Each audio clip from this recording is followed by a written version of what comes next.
I switched from Lightroom to DxO PhotoLab 9. Here's what happened. Hey everyone. Lightroom has been my main photo editor for many years. I used it for personal projects and client work. And like so many of you, I have been paying the monthly subscription fee. This is the last version that I bought before I started paying the subscription fee. And I believe this came out right before the Creative Cloud was launched. So I didn't have this but for maybe 6 months before it happened.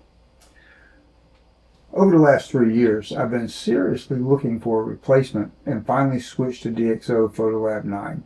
In this video, I'll tell you about my journey and give you the pros and cons of making the switch. By the end of the video, you'll know what got dramatically better, what was frustrating, whether I 100% switched or will be working in a hybrid scenario, and who I recommend make the switch. Let's get to it.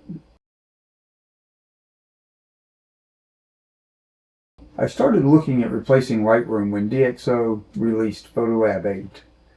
And full disclosure, I have DxO PhotoLab 9, Capture One, Lightroom, and Luminar Neo, all of which I paid for. I'm an editorial photographer, mostly shooting sports, news, travel, and the occasional portrait. So this is going to be mainly focused on my specific needs. So let's start by looking at my pain points with Lightroom. Number one is the catalog. I have over 500,000 images, and it is slow and cumbersome if I try to have one big old catalog, even on a very fast SSD. To alleviate the issue, I need to create catalogs by event or month, which means managing a bunch of catalogs, which is no fun. Catalog errors, when doing everything in one catalog, the bigger the catalog, the higher likelihood of errors and having to repair them. Catalog size gets huge. Most computers will have smaller SSDs for the operating system, so space is at a premium to start with. Another issue, number two, is importing. This step is required in Lightroom and some other apps, and it's a way for it to you to be able to manage the metadata. So images need to be imported into the database, and this is somewhat fast, but it could be faster, if it didn't have to do it. And personally, as an editorial photographer, I need speed, period, to meet deadlines. If you're photographing a soccer match or a football game, you have to get the images up to the wire service really quickly. Okay, I have to copy images from the memory card to the storage drive regardless of whether or not I'm using an application that uses the database to store the metadata. So why add the step of adding it to a database? All right, number three is lens corrections. Lenses are not created equal, and they all need some sort of correction. Chromatic aberrations, vignetting, distortion, etc. The corrections in Lightroom are okay, but I usually still end up doing them by hand a lot, which takes time. Another issue is editing speed. Okay, and we'll call this one number four. As an editorial photographer, like I've said before, speed is king. I need to get the images to the wire ASAP.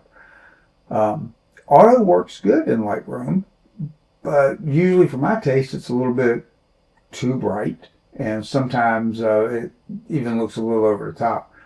But these are issues where I can adjust them, so it's not that big a deal. But again, speed is king here. All right, so let's talk about cost as number five. Let's be honest, renting software on a monthly basis might not be optimal for everyone. Pay once or pay forever. Everyone will have different opinions on this as well, but from a business perspective, recurring monthly costs may not make sense. Total cost of ownership can be very high when going the monthly route. All right, so let's talk about what I compared. Okay, so basically it's going to be around those pain points. We're not really talking about features of editing. So, how well, when we get down to it, Lightroom is fantastic as far as editing. What I'm looking at is trying to get away from some of my pain points. So I'm not going to go over the features of each program. So what I compared in order to make a decision, number one is file management. The battle between a database and folders and files, or just folders and files. It's going to save time and storage space. You have to copy the files to the drive regardless, but Lightroom also ingests metadata about the image, IPTC data, EXIF data, and editing data into a database. It makes it easy to search for things, but I have other ways of doing that, which we'll get into when we talk about some of the workflows. It's very easy to manage folders and files, but the database adds a little bit of overhead to the process in both time and storage space, which is a good segue to ingesting, okay? To ingest or not to ingest. That could be a real time saver, both time and storage space. Adding files to the DB, how long does it really take? It's not that bad. I mean, the initial ingest is really quick, and then it starts making the previews, okay? It has to create previews. And that will take a little bit of time, but it does it in the background, so it's not that big a deal. But while it's doing that, it is slowing your system down. So if you still need to be working, you have a problem. All right, the lens corrections. If the software gets it right automatically, I save time, right? So this is a straight up time saver. Correcting for the perspective of the lens is a big time saver. So which software package will save me time? That's what I'm going to be looking at here. And then of course, editing speed.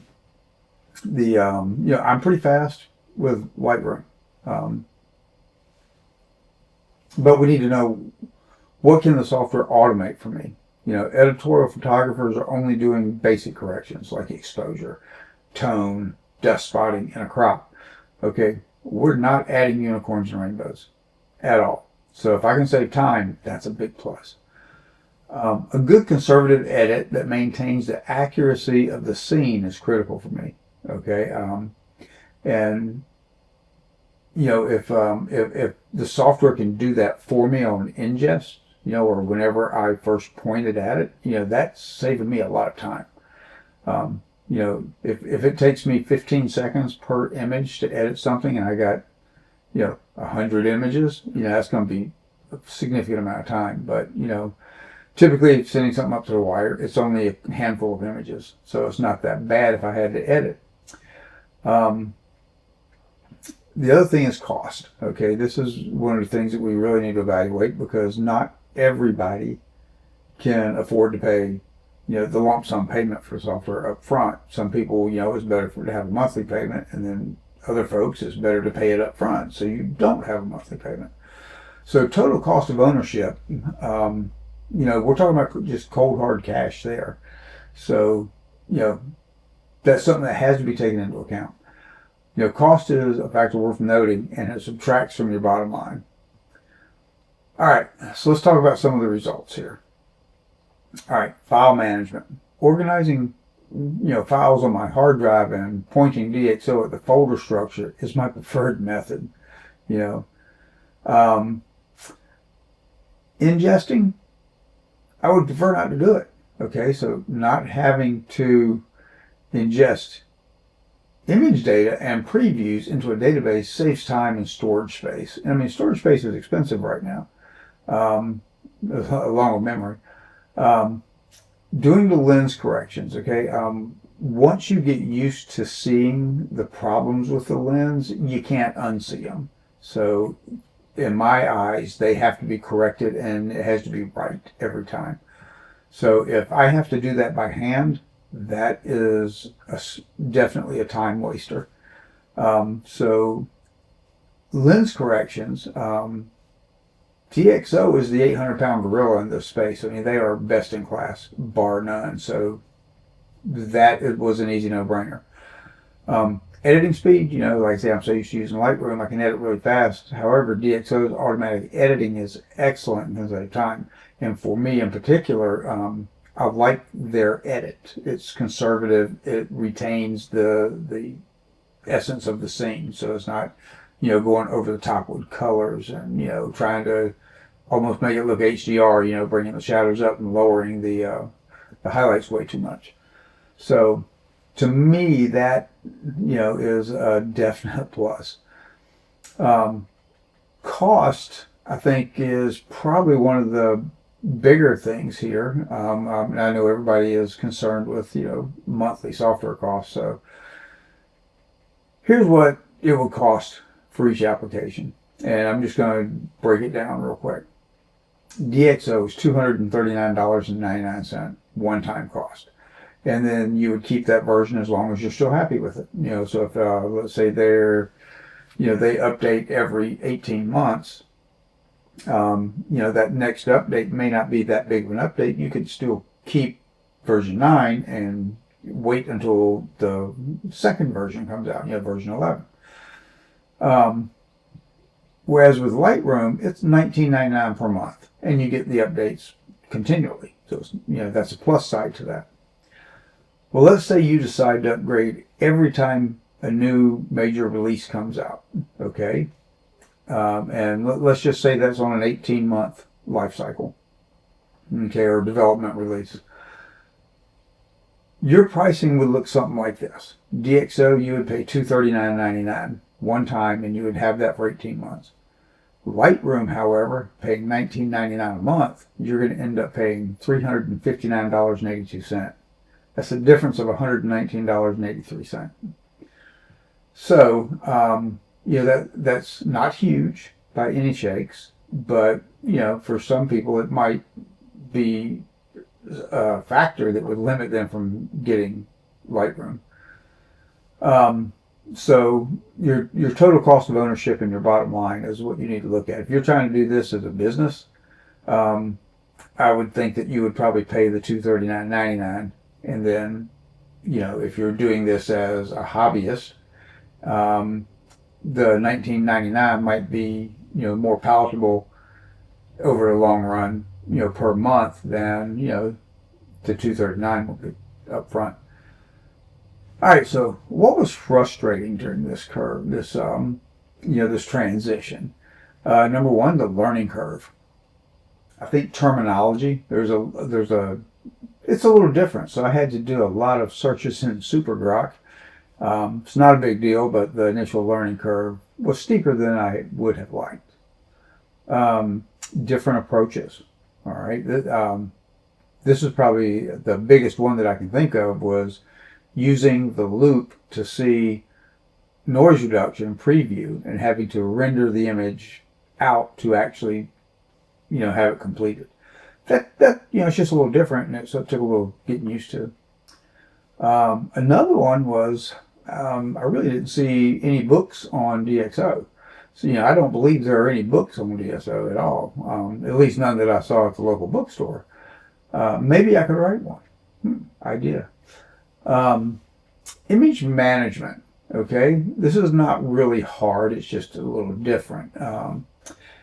I was already used to managing my files and folders, okay? I bring them in, and I've talked about that in other videos where we talk about photo mechanic and managing the images. And, you can take a look at that video to get a better understanding of what I do. And I use photo mechanic to manage the metadata. So that was not really a big deal for me. But DxO PhotoLab, it's kind of similar to Lightroom, so it's not a radical change. So this may not be that big a deal for everybody. The other thing was missing tools. I only found two that I could not live without: pano stitching and image stacking. I don't really do HDR, so that's not a big deal. Get the exposure right, and you don't have to do HDR. I could keep Lightroom just for these two items, or I could try another product like Affinity. As far as workflow goes, I had to change my workflow just a little bit. It's not a big deal, but when you're set in your ways, you kind of like teaching an old dog new tricks. You're set in your ways and you don't want to sway. All right, a couple of things I'd like to talk to are about some final, example workflows before we get into the final verdict. Okay, so I would think that if you're a beginner and you're new to raw editing and you're just starting out, PhotoLab 9 would be a fantastic way to go because it's simple. You've got just one application you're working with. Lightroom is also very good. You just got to kind of weigh those pros and cons. Personally, if your library gets as large as mine, trying to manage catalogs is a royal pain in the rear end. So I would kind of lean toward PhotoLab 9 at this point. All right, so now let's say you're a fairly advanced amateur photographer. You're doing event photography. You're going out and photographing sporting events. You're getting a large collection of images. You go on vacation and come home with 1,000 or 2,000 images. I would highly recommend Photo Mechanic. I can't say enough about that application. You're going to need it. That's one of the first things you should probably buy before some of your lens choices. All right, that in conjunction with PhotoLab 9 makes a fantastic set of tools. So you use Photo Mechanic to ingest and cull your images, and then you use PhotoLab 9 to actually edit them. Okay, so you can look at my videos. I have a whole playlist on Photo Mechanic, and it will go over how you're actually going to put metadata in and do all that stuff to organize your film and have them sort of searchable. So if you do that's another reason not to have Lightroom, is because you're already managing that with Photo Mechanic. So it's kind of a trade-off there. If you're doing it in one, why do it in the other? So that's kind of why I would definitely look at Photo Mechanic and PhotoLab 9 as a pair. A verdict. Did I switch? Yes and no. I still need Lightroom or Affinity for stitching panos and focus stacking. Now, I don't do that often, so when you really look down to it, it's like 90% of what I need to do, I can do in Photo Mechanic and DxO PhotoLab 9. So I think I'm set. The only things that I have to do are the pano stitching and the focus stacking. So I'm going to explore Affinity because I believe, or another tool. I want to find a tool where it's a one-time price and I just use it for those two functions. Until maybe DxO comes out and adds that PhotoLab or comes up with their own third-party utility to do it. That'd be a great idea, DxO. Who should switch? My recommendation is as follows. If you're new to editing, start with DxO PhotoLab 9. If you're an amateur and you're tired of catalogs and monthly fees, switch to DxO PhotoLab 9. If you're a working editorial sports photographer, DxO PhotoLab 9 is a speed demon. That in conjunction with Photo Mechanic and you're golden. If you're a photographer that relies on panoramas or image stacking, I would definitely stick with Lightroom because it would give you more of an integrated package. Or use DxO PhotoLab 9 and find a third-party app like Affinity or one of the other ones. If you want to try it out, DxO has a free trial at the link below. If you're new to DxO, they're also having a sale from June 15th through July 10th of 2026, and you can get 20% off with Ed Summer 2026. If you're seeing this after the sale, you can use my regular discount code for 15% off. Just use the code of EdAldridge15. Thanks, and if you found this useful, like and subscribe. Give it a thumbs up, hit the notification bell, and see you on the next video. Later.